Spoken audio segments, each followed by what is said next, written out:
Good evening, everyone. Thanks for joining us. RCMP have just asked us to notify the public that there's a live down power line on 12th Street between 52nd Avenue and 59th Avenue in Lloydminster. It was knocked down by wind around 4 o'clock this afternoon, and the public's asked to avoid the area until it's repaired.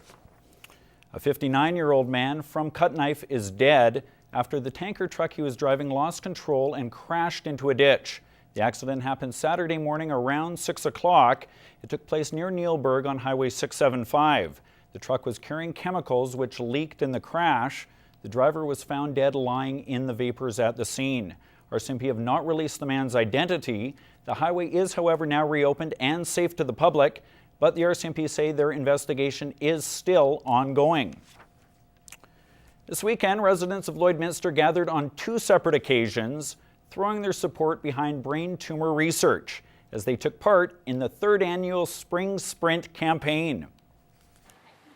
This barbecue kicked things off on Friday for the fundraiser. The event at Sobeys was the starting point for a weekend aimed at raising funds for the Brain Tumor Foundation of Canada. I'm going to get you moving a little bit first. The next day, supporters gathered and warmed up at Bud Miller Park before taking to the trails for the cause, a cause close to many involved. My cousin Michelle had a brain tumor, and so she had talked about the Spring Sprint that they did in other cities for raising awareness and raising money for the foundation, and so we brought the Spring Sprint to Lloyd. Saturday's fundraiser saw people walking or jogging a 5-kilometer route around the park. The relaxed atmosphere, a stark contrast to what some of them have gone through. Neurosurgeons said they discovered a large tumor in my brain. It was over 5 centimeters in diameter and had displaced most of the right frontal lobe in my brain. Like many here, Bailey's grateful for the medical treatment she received. During the surgery, they used the MRI and were able to get it out completely. So, thank God for the technology that has developed recently. And the funding provided by the foundation. I think it's tremendous that there is a foundation like this. There has to be research done to continue finding ways of discovering brain problems and resolving them. Good evening, everyone. The Chief Ray Mitsuwing ran the fastest time of the night to start the 2011 CPCA Pro Tour season Friday in North Battleford. And he repeated that feat last night by a hair, just slipping by Vern Nolan by 1/100th of a second. The Chief was sitting pretty heading into the 3rd and final day this afternoon. But he couldn't cap off the three-peat. Jamie Labacan had the fastest time of the night, taking the day money, 1:01:03. Logan Gorse came in second with a time of 1:01:40, and Shane Nolan rounded out the top 3 with a time of 1:02:69. Moving on to the 3-day aggregate, and the Chief slid out of the top 5. Logan Gorse was a show champ with a combined time of 3:08:84, followed by Gordon McCullum in second. Shane Nolan took 3rd. Vern Nolan finished in 4th, while Devin Mitzwing came in 5th. The Wagons will be back on the track next weekend in St. Walburg. 2 years ago, the Border City hosted a sold-out Saskatchewan Amateur Bodybuilding Association competition. Last night's event was bigger and better, with 5 local bodybuilders strutting their stuff on stage in the provincial national qualifier. There's some stiff competition, but they're holding their own. Renee Weinkopf and Travis Robertson competed in their 3rd competition Saturday night in front of their hometown crowd. The vibe from the crowd, I felt like I was on cloud 9.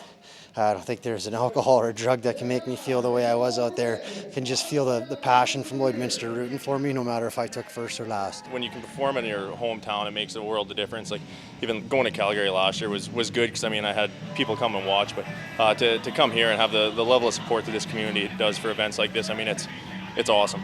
It's really blows the roof off the joint. Renee and Travis didn't take home any hardware, but it doesn't mean they left empty-handed. This is the next level before Nationals now, which is the top of Canada. I've never been here before, and to be with these guys, awesome group of guys, major competitors. No, I'm not ashamed at all that I didn't place top 3 this was a group of competitors that I was proud to be with. The level of competitors I was up against this year, I mean, these guys were all in incredible shape. I have no qualms losing to guys that are this caliber. Both local competitors are planning on taking some time off before returning to the stage. I'll come back in a couple of years and give it a shot again and see what I can do. I say it every time I compete that I'm not going to compete, but Masters is coming up at 40. 8 years from now, you never know. Mark Hurley and Adele Capel didn't capture top spot in their categories, but did place in the top 3. Promoters say the competition went off without a hitch. The smoothness of it. I mean, everybody here, from the judges to the competitors to the backstage people, have all done their parts to a T. So, I mean, I couldn't ask for anything better.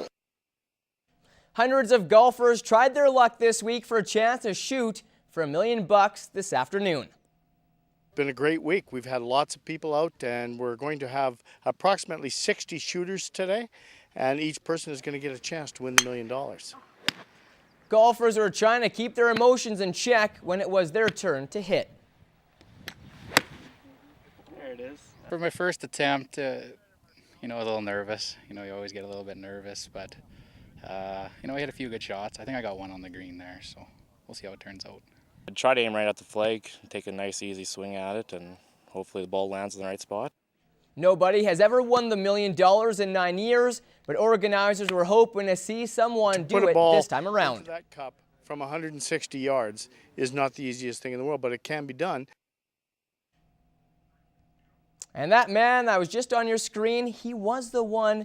He didn't take home the $1 million, but he did take home a cool $1,000 for his efforts, as he was the closest to the pin.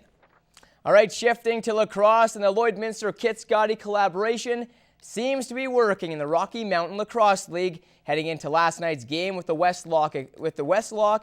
The Extreme won, well, they're trying to win and improve, and they did. They continued their dominance with an 11-6 rout of the Rock. The Extreme pulled away in the third to capture their 7th win of the season. Their next action isn't until June 11th up in Fort Mac. The Lloydminster Twins did something last season you don't see too often.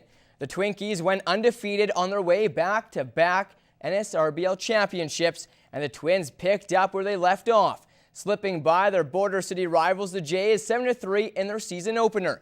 And the Twins kept the streak going this afternoon, just squeaking by the Kindersley Raiders 11-10, improving to 2-0 on the season. The Raiders are on the field as I speak, playing their second game of the day against the St. Walburg Reds.